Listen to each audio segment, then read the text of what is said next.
आज हम देखने वाले हैं कि फॉल्स प्रॉफिट कौन है, और उसके बाद हम देखेंगे एंटी क्राइस्ट कौन है, और उसके बाद हम रैप्चर के बारे में देखेंगे। लेकिन देखते हैं कहाँ तक जा सकते हैं आज, राइट। तो रेवलेशन 19:20 कोई पढ़ो।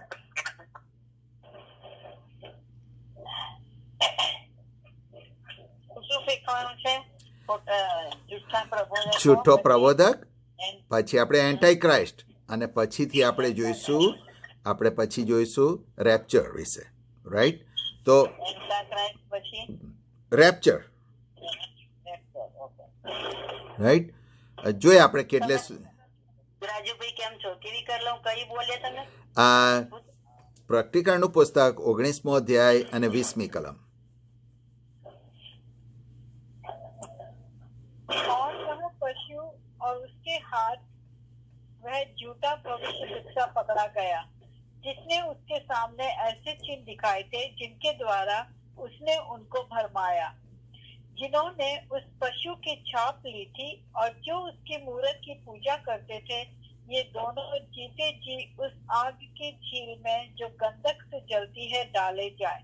अच्छा, इसको हम बाद में देखेंगे कि वो क्या होने वाला है, लेकिन ये रेवलेशन 19:20 के हिसाब से हमें पता चलता है जो बिस्ट के बारे में लिखा गया है वो है एंटी क्राइस्ट, और उसके साथ कौन है? फॉल्स प्रॉफिट है, राइट। तो हमें शैतान अलग है, एंटी क्राइस्ट अलग है, और फॉल्स प्रॉफिट अलग है। क्यों अलग है? मैंने पहले बताया था, राइट, कि वो लोग हमेशा परमेश्वर की नकल करना कोशिश करते हैं, क्योंकि हम जानते हैं कि हम किसकी सेवा करते हैं? ट्रायन गॉड की सेवा करते हैं, ईश्वर पिता, पुत्र, पवित्र आत्मा, right.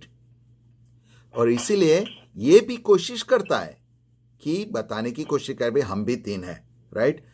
Devil himself, then this antichrist and a false prophet, right. अच्छा, और हम पढ़ेंगे रेवलेशन 13:11।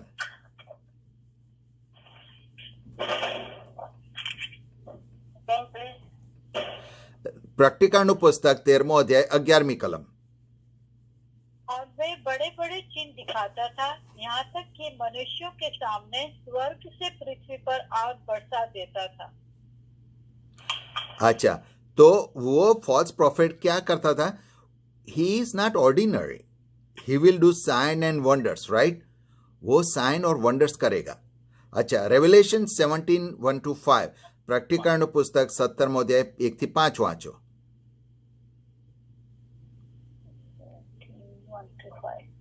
और जिन 7 स्वर्गदूतों के पास वे 7 कटोरे थे, उनमें से एक ने आकर मुझसे यह कहा कि इधर आ, मैं तुझे उस बड़ी वेश्या का दंड दिखाऊं जो बहुत से पानियों पर बैठी है, जिसके साथ पृथ्वी के राजाओं ने व्यभिचार किया, और पृथ्वी के रहने वाले उसके व्यभिचार की मदिरा से मतवाले हो गए थे।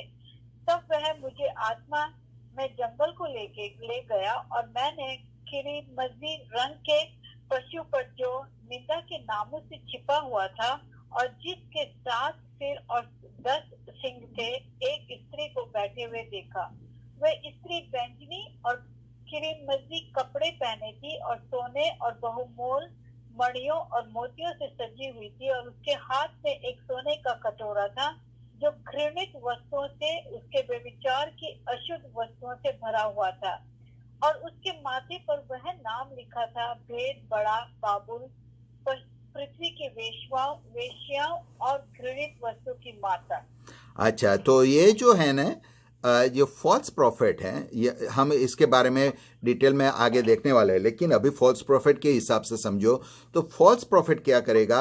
ऐसे चमत्कार करेगा, ऐसे साइंस एंड वंडर्स करेगा कि दुनिया के लोग, even some church leaders will go after him, will follow him, right. तो ये बता रहा है कि दुनिया के लोग सब उसके पीछे जाने वाले हैं, राइट। अच्छा, और हम देखेंगे बीजो थेसलोनिका, 2 Thessalonians chapter 2, 3 and 4 और 9 verse 9। બીજો થેસલોનિકાનો પત્ર બીજો અધ્યાય 3-4 અને 9મી કલમ। Can you repeat again, please? Second Thessalonians chapter 2, 3-4 and verse 9. 3-4. किसी रीति से किसी के धोखे में न आना, क्योंकि वह दिन न आएगा जब तक धर्म का त्याग न हो ले और वह पाप का पुरुष अर्थात विनाश का पुत्र प्रकट न हो। वो विरोध करता है और हर एक जो परमेश्वर या पूज्य कहलाता है वह अपने आप को बड़ा ठहराता है, यहाँ तक कि वह परमेश्वर के मंदिर में बैठकर अपने आप को परमेश्वर प्रकट करता है। अच्छा, तो और 9 उस अधर्मी का आना शैतान के कार्य के अनुसार सब प्रकार की झूठी सामर्थ, चिन्ह और अद्भुत काम के साथ। अच्छा, तो इन जो फॉल्स प्रॉफिट है ना, उसका दूसरा नाम क्या याद है? Man of sin, right? तो उसका अलग अलग नाम दिया गया है, लेकिन मैन ऑफ सिन लिखा है ना, વિનાશનો પુરુષ, રાઈટ? તો આ બધા નામો કોના છે? ફોલ્સ પ્રોફેટના છે, રાઈટ? તો આપણે જાણીએ છીએ કે શૈતાન તો છે જ, આપણને ખબર છે. શૈતાનની શરૂઆત ક્યાંથી થઈ આપણને ખબર છે. ફોલ્સ પ્રોફેટ આવવાનો છે એ આપણને અહીંયા પ્રભુ કહે છે, અને એન્ટાઈ ક્રાઇસ્ટ પણ આવવાનો છે. એટલે મેં તમને, જો તમારી પાસે સમય હોય, તમારે કલમો વાંચવી હોય બીજી, તો દાનિયેલનું પુસ્તક 7મો અધ્યાય 8મી કલમ, દાનિયેલનું પુસ્તક 20મો અધ્યાય 22મી કલમ અને 20-22 20 થી 22 એ આખા જ અધ્યાય છે. અને 24મા અધ્યાયથી 25મી અધ્યાય સુધી એ જે છે ને એ અધ્યાયોની અંદર આ ફોલ્સ પ્રોફેટ, એન્ટાઈ ક્રાઇસ્ટ એ બધી બાબતો આવે છે. તમારા સમયમાં તમારે વાંચવું હોય તો તમે વાંચજો, પણ અત્યારે હું તમારું ધ્યાન એન્ટાઈ ક્રાઇસ્ટ તરફ લઈ જવા માંગુ છું. કે આપણે હવે સમજ્યા કે ફોલ્સ પ્રોફેટ છે, ડેવિલ છે, અને થર્ડ કોણ છે? એન્ટાઈ ક્રાઇસ્ટ, રાઈટ? અચ્છા, તો એન્ટાઈ ક્રાઇસ્ટ છે, તમે કદી વિચાર્યું છે કે એ એન્ટાઈ ગોડ નથી? એનું નામ આપણે શું કહીએ છીએ? એન્ટાઈ ક્રાઇસ્ટ. કેમ એન્ટાઈ ક્રાઇસ્ટ કહીએ છીએ? આ થોડી સાઈડ નોટ. હા, પણ એન્ટાઈ ગાડ, એન્ટાઈ હોલી સ્પિરિટ એવું કેમ નથી કહેતા? એન્ટાઈ ક્રાઇસ્ટ કેમ કહીએ છીએ? પ્રભુ ઈસુના નાતે જ એને એ હતું, એ બધા એક્ઝેક્ટલી. કારણ કે એ મારીને તમારી સાથે શું કરે છે કે પ્રભુ ઈસુએ અરે તેમ ખાલી પાપની માફી માંગે એટલે તને પાપની માફી મળી ગઈ છે? કારણ કે મને ને તમને, मुझे और आपको पाप की माफी किससे मिली है? प्रभु यीशु से मिली है, राइट? तो वो उसका मेन कारण क्या है? उसका मेन गोल क्या है? कि हमें हमारे विश्वास में से हटा दे, राइट? तो कैसे हटाएगा? वो एंटाई क्राइस्ट है, इसीलिए वो एंटाई क्राइस्ट है. तो परमेश्वर ने जो वधस्तंभ पे किया है मेरे और आपके पापों की माफी के लिए, उसको वो नष्ट करने की कोशिश कर रहा है. आप समझ रहे हैं कि नहीं? हाँ, वो है, वो एंटाई, उसीलिए से एंटाई क्राइस्ट बोलते हैं. उससे एंटाई गॉड नहीं है, एंटाई होली स्पिरिट नहीं बोलते हैं, उसको एंटाई क्राइस्ट बोलते हैं, क्योंकि प्रभु यीशु के बलिदान की वजह से हमें पापों से छुटकारा मिला है, राइट? अच्छा, तो वो सबसे पहले क्या करेगा? वो अपने आप को मैं प्रभु हूँ, मैं आपको बताऊंगा कि वो फेक करेगा कि मैं भी रिजरेक्ट हुआ हूँ, मैं परमेश्वर के वचन से आपको बताऊंगा. लेकिन प्रभु यीशु कैसे पैदा हुए? प्रभु यीशु मुर्दों में से जिंदा हुए थे, right? He was resurrected, right? प्रभु यीशु मरेलाમાંથી ઊભા થયા હતા, રાइट? તો એવી જ રીતે એન્ટાઈ ક્રાઇસ્ટ એને પ્રભુ ઈસુનો વિરોધ કરવો હશે તો he will fake that I died and I resurrected, right? वो हम देखेंगे, आगे जाके हम देखेंगे. लेकिन वो हमें हमेशा वो अपने आप को परमेश्वर के हिसाब से बताएगा. और वो कहाँ बैठने वाला है? यरूशलेम के मंदिर के अंदर, राइट? सो अभी तक तो यरूशलेम का मंदिर नहीं बना है, लेकिन वो यरूशलेम के मंदिर के अंदर बैठने वाला है. तो हम पढ़ेंगे कुछ प्रभु के वचनों को. 2 थेसलोनियंस 2:9, बीजो थेसलोनिका बीजो अध्याय 9મી કલમ. એ પોતાને રહેવાનોની વાત નથી કરતો, એ પોતાનું સીટ અથવા પોતાનું રાજ્ય પોતાનું આસન ક્યાં બતાવશે? યરુશલેમ મંદિરમાં લગાડશે.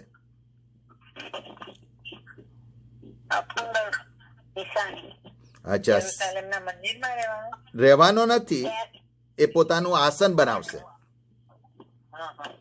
તો બીજો થેસલોનિકા બીજો અધ્યાય શું કીધું તમે? 9મી કલમ. રાજેશભાઈ, દાનિયેલમાં પેલું કહ્યું છે ને અમંગળ પાણી નિશાની, એ જ ને એ? હા, એ જ નિશાની છે. આપણે જઈશું એના વિશે, પણ અત્યારે હું તમને ખાલી એ કોણ છે એ બાબત કહેવા માંગુ છું. એન્ટિક્રાઇસ્ટ. હા, બીજો થેસલોનિકાનો પત્ર બીજો અધ્યાય 9મી કલમ. બીજો અધ્યાય. સેકન્ડ થेसलोनिकस 2:9. उस अधर्म का आना शैतान के कार्य के अनुसार सब प्रकार की झूठी सामर्थ और चिन्ह और अद्भुत काम के साथ. अच्छा, अंग्रेजी में ऐसे लिखा है, he will be empowered. He will be empowered by the dragon Satan, right? And there will be one along his side who will be called the false prophet. तो false prophet को, और क्योंकि false prophet भी sign and wonders करने वाला है, right? तो false prophet को और एंटी क्राइस्ट को पावर कौन देगा?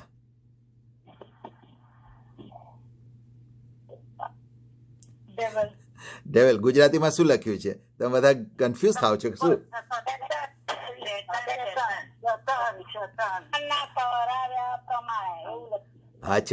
अच्छा, अभी एक समझियो, पर प्रभु यीशु ने क्या बोला था? मैं जो करता हूं, मेरे बाप जो करता है वो ही करता हूं, राइट? और मुझे परमेश्वर से सामर्थ्य मिला है, राइट? तो वो एंटी क्राइस्ट है, वो उसकी नकल करने वाला है, राइट? तो जैसे प्रभु यीशु को सामर्थ्य परमेश्वर पिता से मिल रहा था होली स्पिरिट की वजह से, वो प्रभु यीशु अपने चमत्कार जो प्रभु पिता करते थे वो ही करते थे. वो बोलते हैं ना कि मैं कुछ नहीं करता हूं unless my father does it, right? ऐसे ही एंटी क्राइस्ट को भी पावर कौन दे रहा है? शैतान दे रहा है. खुद ही पावर नहीं, एंटी क्राइस्ट के पास खुद पावर नहीं है.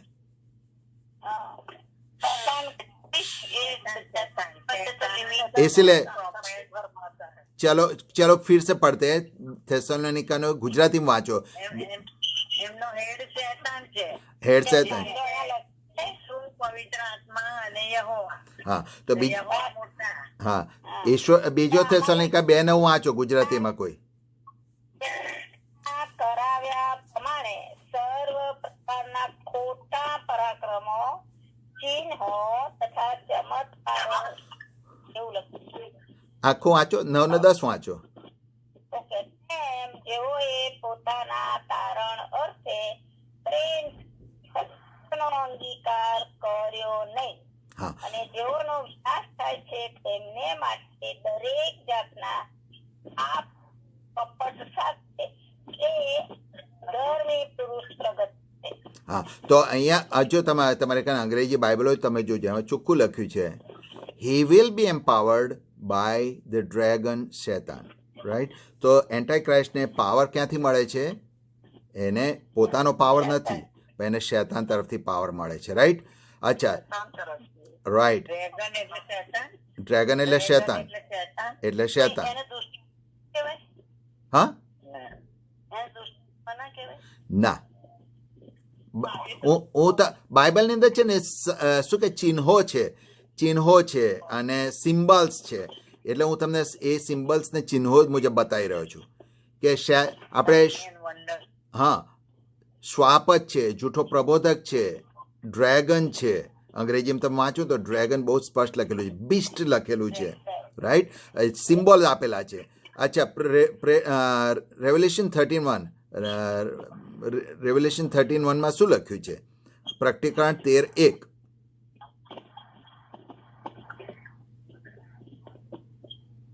और मैंने एक पशु को समुद्र में से निकलते हुए देखा, जिसके 10 सिंह और 7 सिर थे. उसके सिंगों पर 10 राजमुकुट और उसके सिरों पर परमेश्वर की निंदा के नाम लिखे हुए थे. अच्छा, आगे पढ़ो. और जो पशु मैंने देखा वह चिन्ह नाई था और उसके पांव भालू के थे और मुंह सिंह का सा था। और उस अजगर ने अपनी सामर्थ और अपना सिंहासन और बड़ा अधिकार उसे दे दिया। और मैंने उसके सिरों में से एक पर ऐसा भारी घाव लगा देखा मानो वह मरने पर है। फिर उसका प्राण घातक घाव अच्छा हो गया और सारी पृथ्वी के लोग उस पशु के पीछे पीछे अचंभा करते हुए चले। और उन्होंने अजगर की पूजा की क्योंकि उसने पशु को अपना अधिकार दे दिया था। और यह कहकर पशु की पूजा की कि इस पशु के समान कौन है, अच्छा, इससे लड़ सकता है। राइट। तो अभी हम देखते हैं कि रेवलेशन 13 में क्या लिखा है। वो शैतान है जिसके लिए अजगर लिखा है हिंदी में, और वो अंग्रेजी में ड्रैगन लिखा है, वो खड़ा था और उसने क्या दिखा, एक पशु बारा है जिसका अंग्रेजी में लिखा है बीस्ट। वो कौन है? एंटी क्राइस्ट है। वो एंटी क्राइस्ट आ रहा है और उसको शैतान उसको पावर देता है, सामर्थ्य देता है। लिखा है कि नहीं? हमने अभी पढ़ा, राइट। उसको शैतान किसको पावर देता है? एंटी क्राइस्ट को। अच्छा, और उसके लिए क्या लिखा है कि उसका जो सर था उसके ऊपर फैटल वुंड लगा था जिससे कोई मर जाए, राइट। वो उसके सर के ऊपर ऐसी वो किसके सर पे लगा था वो वुंड? एंटी क्राइस्ट के सर पे, राइट। फिर एंटी क्राइस्ट के सर पे वो मर जाने वाला था, लेकिन वो मर नहीं गया। लेकिन वो उसका जो वुंड था, उसका जो घा लगा था, वो अच्छा हो गया। तो क्या हुआ? सब लोगों को आश्चर्य हुआ और लोग क्या बोलते हैं? इसके जैसा कोई नहीं है, इसके सामने कौन टिक सकेगा? और सभी लोग वो एंटी क्राइस्ट के पीछे गए। मैंने अभी आपको क्या बताया था कि एंटी क्राइस्ट बोलेगा कि मैं प्रभु यीशु की तरह मैं मुर्दों में से जिंदा हुआ हूं। आप समझे कि नहीं? राइट। तो वो क्या करेगा? तो इसका मतलब अगर हमें समझना है तो बाइबल के कई स्कॉलर कैसा मानते हैं कि जो एंटी क्राइस्ट होगा ना, उसको एसेसिन का अटेम्प्ट होगा, उसको मार देने का। जैसे यहाँ एसेसिनेशन होता है ना, उसको गुजराती में क्या बोलते हैं? एसेसिनेशन मतलब में एसेसिनेशन मतलब में हाँ, उसको खत्म कर देते हैं, राइट। तो खत्म करने का प्लान, हाँ, उसको खत्म करने का कोई प्लान बनाएगा। वो उसमें उसको बहुत ही बहुत ही बड़ा वुंड होने वाला है, जैसे कि वो मर जाएगा, लेकिन किसी को पता नहीं होगा। लेकिन वो वापस आएगा और क्या बोलेगा? आई केम बैक फ्रॉम डेथ। और तभी, क्योंकि कौन उसके पीछे जाएगा? कैसे जाएगा? क्योंकि वो बोलेगा कि मैं मुर्दों में से जिंदा हो सकता हूं, मैं परमेश्वर हूं, आई एम गॉड। और तभी सब लोग उसके पीछे जाएंगे।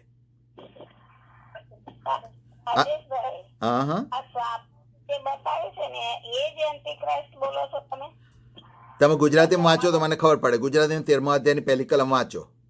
પહેલી કલમમાં લખ્યું ને પછી મેં એક શ્વાપદને સમુદ્રમાં નીકળતું જોયું। બરાબર છે। તેમાં 10 શિંગડા અને 7 હા, તો એ શ્વાપદ છે ને એન્ટી ક્રાઇસ્ટ છે ગુજરાતીમાં। हाँ, हिंदी में पशु है, गुजराती में श्वापद है, और शैतान के लिए अजगर लिखा गया है। मालूम है गुजराती में क्या लिखा है?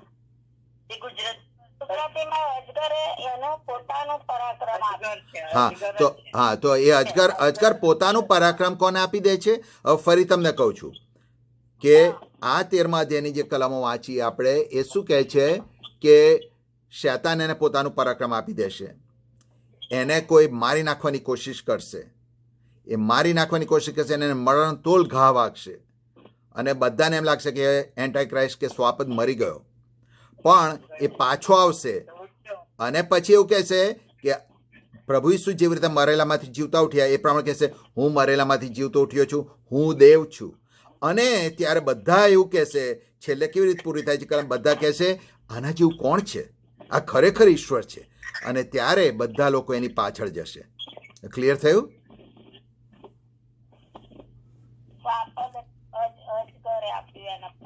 હા, પણ તમે અજગરને એના પર તમે ના પકડી રહો. હા હા, પણ તમને ખ્યાલ આવ્યો ને કે એન્ટાઈ ક્રાઇસ્ટ કેવી રીતે કે હું મરેલામાંથી જીવતો ઉઠ્યો છે એ બાબત અહીં લખેલી છે, રાઈટ? અચ્છા, દાનિયેલનું પુસ્તક 11મો અધ્યાય 36 થી 39 વાંચો. ડેનિયલ 11:36-39.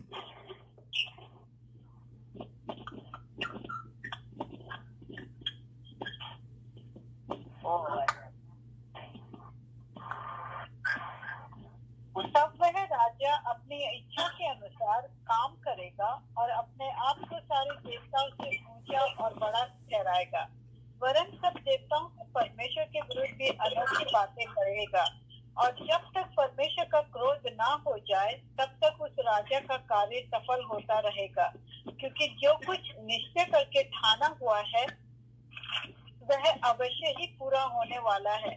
और वह अपने पुरखाओं के देवताओं की चिंता ना करेगा, ना स्त्रियों की प्रीति की कुछ चिंता करेगा और ना किसी देवता की, क्योंकि वह अपने आप ही को सबों के ऊपर बड़ा ठहराएगा। और वह अपने राजपद पर स्थित रहकर दृढ़ गढ़ों ही के देवता का सम्मान करेगा, एक ऐसे देवता का जिसे उसके पुरखा भी न जानते थे। वह सोना, चांदी, मणि और मनभावनी वस्तुएं चढ़ाकर उसका सम्मान करेगा। उसके बिराने देवता के सहारे से वह अति दृढ़ गढ़ों से लड़ेगा, और जो कोई उसको माने उसे वह बड़ी प्रतिष्ठा देगा। उस ऐसे लोगों को वह बहुतों के ऊपर प्रभुता करेगा और अपने लाभ के लिए अपने देश की भूमि को बांट देगा।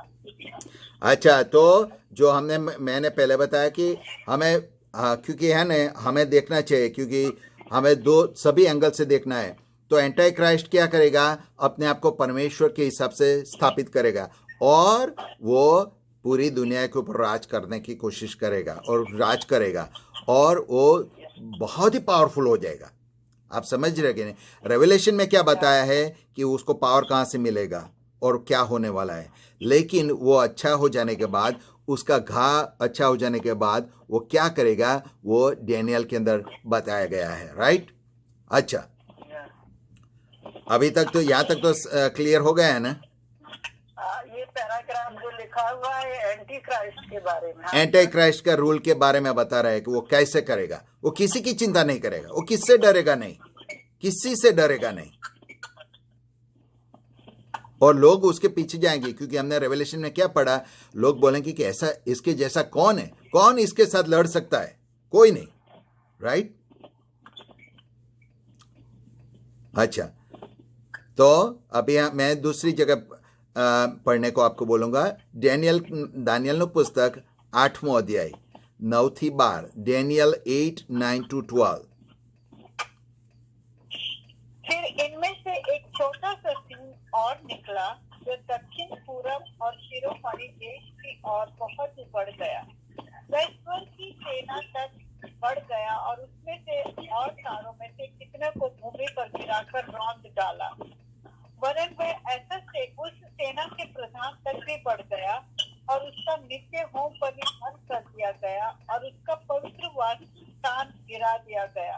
और लोगों के अपराध के कारण नित्य होम बलि के साथ सेना भी उसके हाथ में कर दी गई और उस सिंह ने सच्चाई की मिट्टी में मिला दिया, सच्चाई को मिट्टी में मिला दिया और वह काम करते करते सफल हो गया.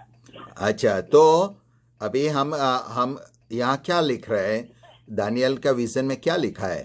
जो एंटी क्राइस्ट होगा ना, वो क्योंकि जब मंदिर बनेगा तो मंदिर में क्या होगा? बलिदान होने वाला है, राइट? वो बलिदान को एंटी क्राइस्ट वो बंद कर देने वाला है, राइट? तो पहला जो दुनिया के ऊपर जो दानियल को संदर्शन हुआ था, राइट, सबसे पहला जो किंगडम था वो किसका था? बेबीलोन का, राइट? नबूखदनेस्सरનું, राइट? याद છે ને? તો છેલ્લું કિંગડમ કોનું હશે? એન્ટી ક્રાઇસ્ટનું, રાઈટ? પહેલું કિંગડમ કોનું હતું? બાબિલોનનું, નબુખાદનેસર રાજાનું. અને છેલ્લું કિંગડમ આ કલમો મુજબ આખી દુનિયામાં કોનું રાજ્ય હશે? એન્ટાઈ ક્રાઇસ્ટનું. એના વિશે આપણે ડિટેલમાં જોઈશું, પણ હું અત્યારે તમને ખાલી एंटाई क्राइस्ट અને એ કોણ છે. अच्छा, और अभी मैं आपको कुछ पढ़ने को बोलूंगा. रेवलेशन 13:18, પ્રકટીકાળનું પુસ્તક 13મો અધ્યાય 18મી કલમ. કોઈ ઘરમાં છે ને કામ કરે છે ને એટલે મને લાગે છે બહુ ડિસ્ટર્બન્સ છે. हाँ, some disturbance is there, yes.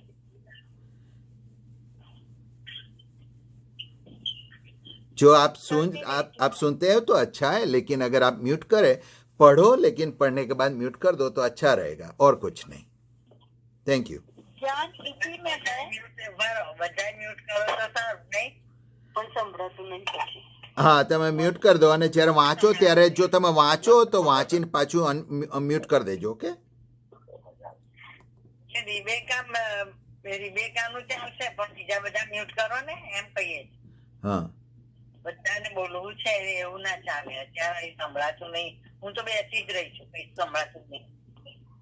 Sorry, તમે ક્યાંથી નથી સાંભળ્યું?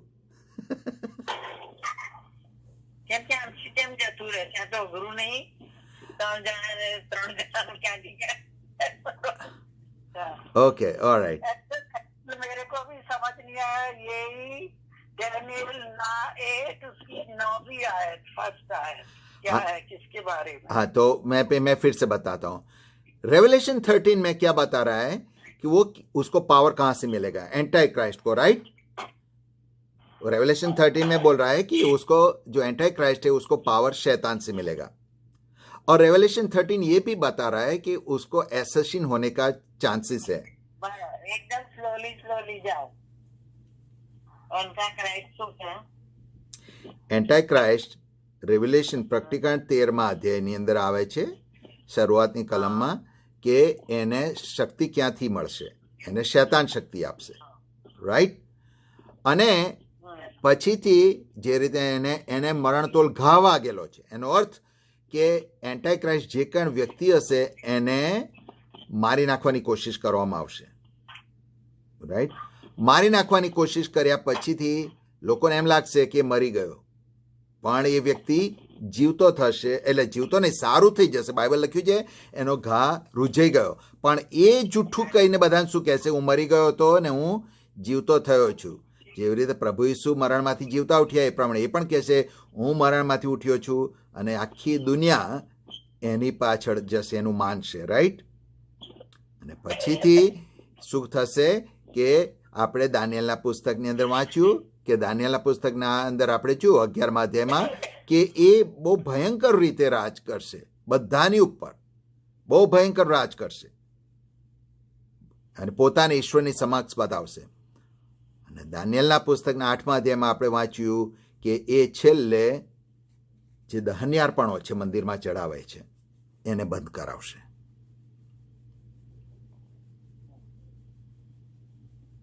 રાઈટ? આટલું ક્લિયર થઈ ગયું? તો ફોલ્સ પ્રોફેટ તમને ખબર પડી ગઈ, એન્ટાઈ ક્રાઇસ્ટ ખબર પડી, રાઈટ? રાઈટ? અને શૈતાનનું તો આપણે જોઈશું જ. શૈતાનનું બધું બહુ આપણને ખબર છે કે કેવી રીતે બન્યું, શું ખબર છે, પણ એન્ટાઈ ક્રાઇસ્ટ અને ફોલ્સ પ્રોફેટ પર આપણે એટલું ધ્યાન આપતા નથી, રાઈટ? અચ્છા, તો મેં તમને એવું કહ્યું હતું. અચ્છા, ચાલો વાંચો રેવલેશન પ્રકટીકાળનું પુસ્તક 13મો અધ્યાય 18મી કલમ. रेवलेशन 13:18. ज्ञान इसी में है जिसे बुद्धि हो वह इस पशु का अंक जोड़ ले, क्योंकि मनुष्य का अंक है और उसका अंक 666 है. अच्छा, 666. तो देखो, ये बात तो आप समझ रहे कि परमेश्वर बहुत ही दयालु है, वो हमें ऐसा कंफ्यूज नहीं करेगा, राइट? एंटाई क्राइस्ट कौन है वो हमें कंफ्यूज नहीं करेगा, क्योंकि नहीं तो हमें कैसे पता चलेगा? एंटाई क्राइस्ट अगर हम नहीं समझ पाते तो कैसे लोगों को पता चलेगा? तो परमेश्वर ने पहले उसके लिए एक ऐसा व्यक्ति हो गया है. और मैं क्या बोला था शुरू में कि जो कुछ होने वाला है उसकी परमेश्वर ने हमें झलक दे दी है. राइट। तो हम ये 666 को समझने की कोशिश करते हैं, राइट। तो सबसे पहली बात ये समझनी चाहिए कि जो एम्परर नीरो था, राइट, एम्परर नीरो जो था वो एंटी क्राइस्ट के जो नाम के हिसाब से बैठता है, लेकिन वो हमने परमेश्वर ने हमें झलक दिया है। लेकिन अगर हम अगर नीरो को हम समझ सकते हैं तो उसी तरह से हम भविष्य में जो एंटी क्राइस्ट आने वाला है उसको समझ पाएंगे, राइट। आप समझ रहे कि नहीं? जैसे इसहाक का बलिदान हुआ था वो प्रभु यीशु के बलिदान के हिसाब से था, राइट, बता रहा था जो होने वाला है वो। इसी तरह से एम्परर नीरो के, अगर एम्परर नीरो को हम समझ सकते हैं, उसका कैलकुलेट कर सकते हैं, तो हम एंटी क्राइस्ट को कैलकुलेट कर सकते हैं, क्योंकि प्रभु इतना दयालु है, वो हमसे कुछ छुपाना नहीं चाहता है। तो कैसे हम बोल सकते हैं, राइट। सबसे पहली बात हम लोग देखेंगे रैप्चर के टाइम में और 7 साल के आगे स्टडी करेंगे, लेकिन आपको मालूम है वो 7 साल में से पूरे 7 साल नहीं, लेकिन 3.5 साल में एंटी क्राइस्ट वो हमें परसिक्यूट करने वाला है, राइट। वो तो मालूम है ना आप सबको, हम आगे देखेंगे। लेकिन अच्छा अभी इतना याद रखो, 7 साल में से 3.5 हाँ, एंटी क्राइस्ट 3.5 વર્ષની અંદર 3.5 વર્ષની મુદતની અંદર પ્રભુના બાળકોને ભયંકર સજા કરશે, રાઈટ। તમને કદાચ આશ્ચર્ય થશે, નીરોએ ખ્રિસ્તીઓનું સતાવણી કેટલા વર્ષ કરી હતી? 3.5 વર્ષ, राइट। अच्छा, दूसरी बात, नीरो ने ऐसा बोला था लोगों को, आई एम गॉड और मेरी पूजा करो। अगर आपको हिस्ट्री नहीं मालूम है तो आपको हिस्ट्री का लेसन लेना है। नीरो ने लोगों को यह बता रहा था कि आई एम गॉड और मेरी पूजा करो। तो एंटी क्राइस्ट का क्या करने वाला है? हमने क्या देखा? वो सबको अपनी पूजा करने के लिए बोलेगा, राइट। अच्छा, नीरो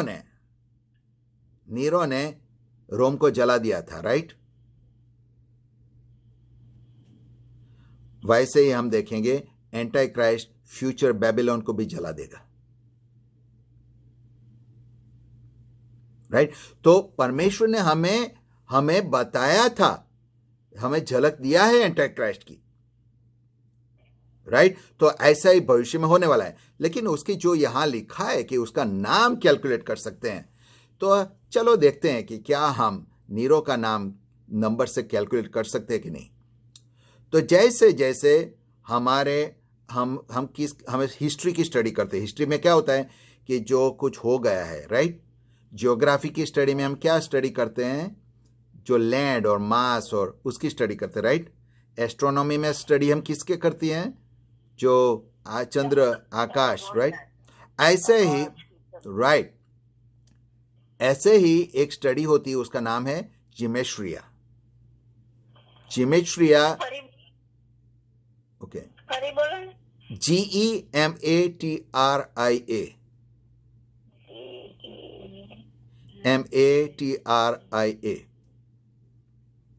अच्छा, तो हाँ તમને ઉચ્ચાર ના પૂછો। जिमेट्रिया, राइट। तो इसका मतलब क्या है? जैसे हिब्रू लैंग्वेज में और ग्रीक में, पर्टिकुलरली हिब्रू में क्या है कि जो लेटर्स हैं वो लेटर भी हैं, अल्फाबेट भी है और नंबर भी है। वो तो मालूम है आपको, राइट। अच्छा, ऐसे ही तो अल्फाबेट तो कहाँ था? तो 666 संख्या है। हाँ, पर તમને આંકડો હોય તો તમે એના પર તમે 666 તમારે ગણવું હોય તો તમે એને એ 666 ને તમે ABCDEFG તમે લખો તો તમે એનું નામ જાણી શકો કે નહીં? કારણ કે તમને કે તમારે ABC લાવવાનું છે એટલે તમારે 1 2 ને 3 લાવવાનું છે, ધારો કે A = 1 હોય તો, B = 2 હોય તો, રાઈટ? બરાબર. હું તમને કહું તમે ABC લઈને આવજો એટલે તમે 123 લઈને આવજો. हाँ આપ સમજ રહે કે ये નહીં? मिनी बहन ने सिखाया था। हाँ लाइट सही गई चलो। Right, okay. ચલો ભાઈ, બસ હવે. हाँ मैंने लिखी है 30 लिखी हूँ 40 लिखी हूँ कहीं कहीं। अच्छा, तो मैंने तो बाइबल में लिखी। तो नीरो का जो नाम जो है, अगर हिब्रू के अल्फाबेट के हिसाब से अगर लिखा जाए तो हिब्रू में कैसा लिखते हैं नीरो का नाम? क्योंकि एम्पर नीरो तो अंग्रेजी में बोलते हैं, राइट? लेकिन हिब्रू में उसको काइजर नीरोन बोलते हैं. काइजर नीरोन, के काइजर नीरोन, KAISAR, ISARNERON. પણ આ તો તમને હું અંગ્રેજી સ્પેલિંગ કહું છું, પણ હિબ્રુ આલ્ફાબેટ તો અલગ છે, રાઈટ? અચ્છા, અને હિબ્રુ આલ્ફાબેટ હું તમને લોકોને આનું પિક્ચર મોકલીશ, રાઈટ? એટલે તમને ખ્યાલ આવે. રાઈટ ટુ લેફ્ટ તમે વાંચો, એક એક અક્ષર જો હિબ્રુનો છે તો પહેલો જે આલ્ફાબેટ છે એની સંખ્યા છે 100. બીજો આલ્ફાબેટ છે એની સંખ્યા છે 60. ત્રીજો આલ્ફાબેટ છે એની સંખ્યા છે 200. ચોથો આલ્ફાબેટ છે એની સંખ્યા છે 50.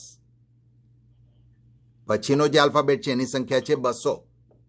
એના પછીનો આલ્ફાબેટ છે એની સંખ્યા છે 6 અને એના પછીનો જે આલ્ફાબેટ છે એની સંખ્યા છે 50. કાઇઝર નીરોન. જો તમે હિબ્રુ ભાષામાં લખો તો આ તમે આંકડા કરો, 100 + 60 + 200 + 50 + 200 + 6 + 50 કેટલા થયા? 666. ફરી બોલો તો સારું. હું તમને છે ને આપણાથી નહીં ગણાય એવું તમને લગતા આવડે જ ને. ના, એમને સંખ્યા લખશો તમારે ખાલી સંખ્યા તો લખો છો. ઓકે, પહેલામાં આલ્ફામાં 100 લખ્યા, પછી બીજામાં 60. ના ના એ બધું આપતા નહીં લખાય, કેમ કે એ હિબ્રુ શબ્દ હોય તો જ ખબર પડે ને આલ્ફાબેટ. હું એક કામ કરો, તમને લખીશું તો આપણ મગજમાં નહીં જાય. સુમિત્રા બેન તો એ પણ ચિત્ર બતાવે ને પછી હું તમને લોકોને છે ને આનું ચિત્ર લઈને મોકલી આપીશ એટલે તમને ખ્યાલ આવશે, રાઈટ? તમારે લખવું નહીં પડે, થેન્ક યુ. રાઈટ? એટલે ચિત્રથી ખબર પડશે. ચિત્રથી હોય છે ને પછી આંકડા હોય છે. હા, તો 400 600 એવું તો બોલી જાવ જરાક. 100, 60, 200, 50, 200, 6 અને 50. 150. તો નીરોનું નામ, બોલો ને, હું હા, રેબેકાબેનને સાંભળું છે. અચ્છા, ઓકે, રેબેકા સિસ્ટર, ઇંગ્લિશમાં બોલો. ઓકે, હા, ઇંગ્લિશમાં બોલો. ओके, सो 160 फर्स्ट अल्फाबेट है, उसका नंबर है 100. दूसरे अल्फाबेट का है 60. थर्ड 200. फोर्थ 50. फिफ्थ 200. सिक्स्थ 6 और लास्ट में है 50. तो इसको ऐड करते हैं तो 666 मिलता है. तो एम्पर काइजर नीरोन ब्रूओं को मालूम है, सभी ज्यूज को मालूम है काइजर नीरोन की अगर कैलकुलेट करने जाओ तो उसका नंबर आता है 666. तो ऐसे ही फ्यूचर में जो भी आने वाला है एंटी क्राइस्ट, उसका जो भी नाम होगा हमें पता चल जाएगा ये कौन है.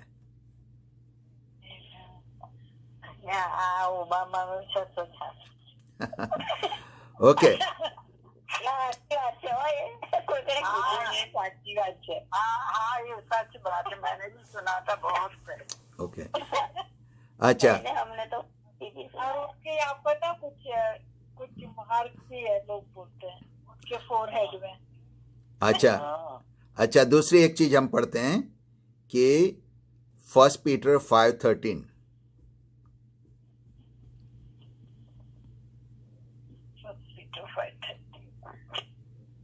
पीतर का पत्र किसने लिखा है?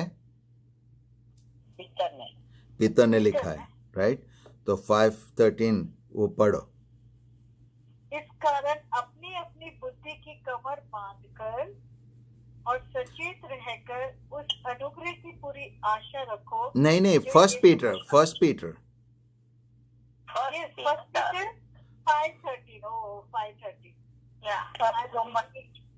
मैं पहला पढ़ रही हूँ।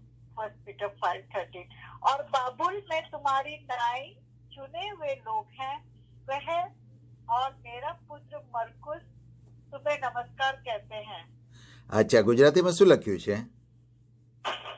બાબિલોનની મંડળી જેને તમારી સાથે પસંદ કરવામાં આવેલી છે તથા મારો દીકરો માર્ક તમને સલામ કહે છે. અચ્છા, કઈ મંડળી છે આ? બાબિલોન. બાબેલોનમાં મંડળી હતી? તો પસંદ કરી પિત્તરે. પીતર ગયો તો બાબિલોનમાં? બાઇબલમાં લખ્યું છે?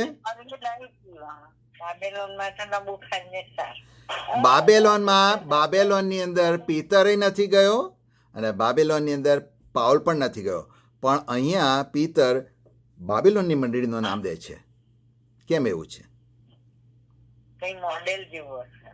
અચ્છા, એ તો તમારી સાથે પસંદ કરી છે એટલે કદાચ કરી હોય, ખબર નહીં. अच्छा तो મોડેલ જેવું કઈ કર. अच्छा, ये बात समझो. हम किसको एंटी क्राइस्ट की झलक हमें कहाँ से मिली है? एम्पर नीरो से, राइट? और एम्पर नीरो बादशाह, एम्पर नीरो कहाँ राज करता था? रोम में से, बेबीलोन, राइट? रोम. तो उस टाइम पे क्या होता था कि जो क्रिश्चियंस थे वो लोग एक दूसरे को अगर पत्र लिखना है तो जो अगर वो कलीसिया और चर्च का नाम नहीं देते थे, क्योंकि नहीं तो अगर वो लेटर्स अगर पकड़े गए नीरो के हाथ से तो वो बहुत तकलीफ हो सकती है, राइट? तो वो लोग कोड वर्ड में लिखते थे. कोड वर्ड में क्या लिखते थे? बेबीलोन. बेबीलोन का मतलब है रोम. क्यों? तो अभी पीतर क्यों ऐसे कोड वर्ड में लिखता है? इसका मतलब ये क्या है कि नीरो का जो क्या था, नीरो का जो सता रहा था वो बहुत ही पीड़ाजनक था. आपको मालूम है ना, वो लोगों को जिंदा जला देता था, वाघ और सिंह के सामने डाल देता था, राइट? वो तो हमें वो 3.5 साल तक उसने ऐसा किया है. तो परमेश्वर ने अपनी दया से हमें ऐसी झलक भी बताई है, उसका नाम हम कैलकुलेट कर सकते हैं. और इतना उसका परसिक्यूशन था कि पीतर अपने लेटर में रोम की कलीसिया का नाम नहीं लेता है, लेकिन वो उसका नाम लेता है बेबीलोन. आप समझ रहे कि नहीं? राइट? अच्छा, तो हमने ये देखा कि एंटी क्राइस्ट वो आने वाला है. जैसे બેન હું 5 મિનિટ લઉં, કારણ કે મને છે ને નહીં તો આ છેલ્લું રહી જશે. 10 મિનિટ લો ને ભાઈ.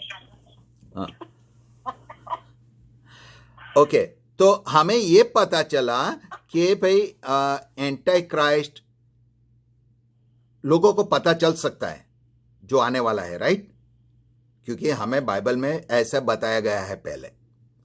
तो सवाल ये रहता है कि एंटी क्राइस्ट कब आने वाला है, क्योंकि तभी तो रैप्चर को हमें समझना है. तो ये भी समझने की जरूरत है कि वो एंटी क्राइस्ट कब आने वाला है और जिस दिन वो आया उस दिन क्या होने वाला है, राइट? उसको हम देखना है. तो हम पढ़ेंगे 2 थेसलोनिका चैप्टर 2. તમે જ મને કીધું હતું કે અમારા એન્ડ ટાઈમ સમજવો છે.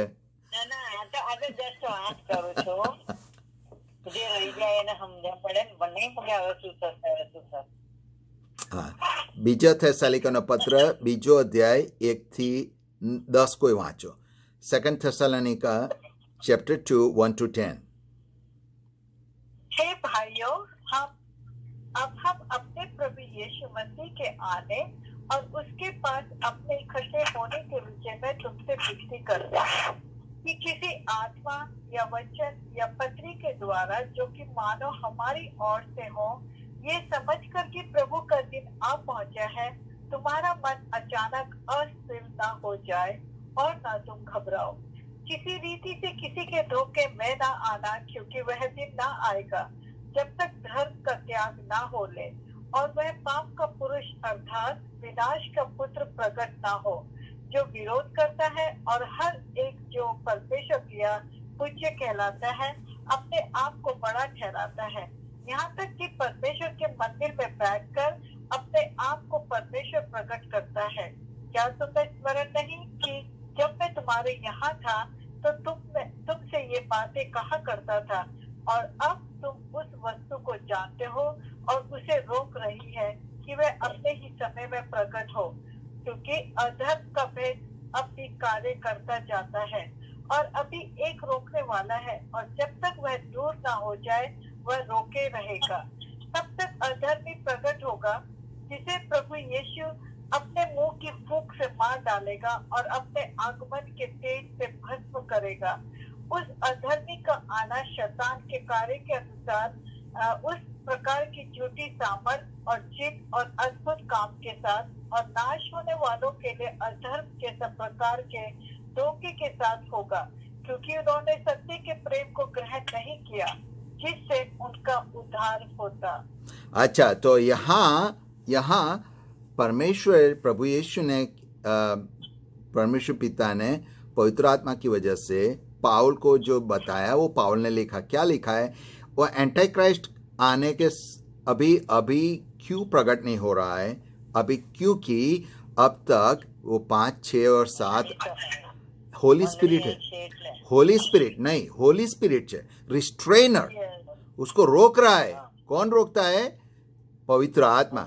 50वां दिवस है, डे ऑफ पेंटेकोस्ट, पवित्र आत्मा आया था, पवित्र आत्मा देव यहाँ आए थे, राइट? उसी की वजह से एंटी क्राइस्ट नहीं प्रकट हो रहा है।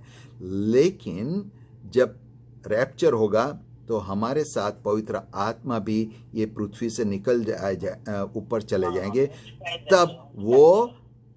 तब एंटी क्राइस्ट का टाइम शुरू होने वाला है, राइट? क्योंकि अभी जब तक हम लोग हैं, जब तक पवित्र आत्मा है, तब तक एंटी क्राइस्ट नहीं हो सकता है। इसीलिए अभी कोई बोल रहा था लोग ये है एंटी क्राइस्ट, वो एंटी क्राइस्ट है, वो नहीं हो सकता, क्योंकि एंटी क्राइस्ट जब तक पवित्र आत्मा है तब तक बाहर नहीं आ सकता है, राइट? तो नेक्स्ट टाइम अच्छा, और अगर डेनियल 9 अगर आप पढ़ते हैं, मैं अभी आपको पूरा नहीं पढ़ूंगा, लेकिन आप पढ़ना। દાનિયેલનું પુસ્તક 9મો અધ્યાય તમે વાંચજો। એટલે એન્ટી ક્રાઇસ્ટ જન્મી ચૂક્યો હશે મને લાગે। હા, એ માણસ હશે। પહેલી વસ્તુ એ માણસ છે, રાઈટ? એ વ્યક્તિ છે। અચ્છા, બીજી બાબત છે કે એન્ટી ક્રાઇસ્ટ હવે નીરોએ ક્યાં રાજ કર્યું હતું? રોમમાં। તો હવે રોમ એટલે એકચ્યુઅલી એકલું રોમ નહીં, પણ તમે રોમનું જે સામ્રાજ્ય ગણો ને, જો તમે રોમની ટેરિટરી ગણો તો ટેરિટરી બહુ લાંબી હતી। એ લોકોની રોમથી બહાર એ લોકોની ટેરિટરી બહુ મોટી હતી। પણ નીરોએ ઇન્ડિયા પર રાજ નહોતું કર્યું, રાઈટ? નીરોએ બાંગ્લાદેશ પર રાજ નહોતું કર્યું, નીરોએ સાઉથ કોરિયા પર રાજ નહોતું કર્યું, નીરોએ જાપાન પર રાજ નથી કર્યું, રાઈટ? પણ નીરોનો જે વિસ્તાર હતો એ જો આપણે ગણીએ, દેશની વાત નથી કરતો, એને જ રોમન સામ્રાજ્યની વાત કરું છું, તો એન્ટી ક્રાઇસ્ટ પણ રોમન સામ્રાજ્યની જે ટેરિટરી હતી એમાંથી આવશે। એન્ટી ક્રાઇસ્ટ કોરિયામાંથી નહીં આવે, જાપાનમાંથી નહીં આવે, ઇન્ડિયામાંથી નહીં આવે, પાકિસ્તાનમાંથી નહીં આવે, શ્રીલંકામાંથી નહીં આવે, ઓસ્ટ્રેલિયામાંથી નહીં આવે, ન્યૂઝીલેન્ડમાંથી નહીં આવે, પણ રોમ ટેરિટરીમાંથી આવશે, राइट? क्या? क्योंकि नीरो ने कहाँ राज किया था? रोमन टेरिटरी में, राइट? तो एंटी क्राइस्ट भी रोमन टेरिटरी में से आएगा, राइट? तो हम लोग यहाँ रुकते हैं और नेक्स्ट टाइम हम लोग रैप्चर पे जाएंगे, क्योंकि अब हमने समझ लिया कि कौन है। उड़ जाएंगे हम लोग, उड़ जाएंगे। हाँ बिल्कुल। रोमन टेरिटरी નો પિક્ચર મોકલજો।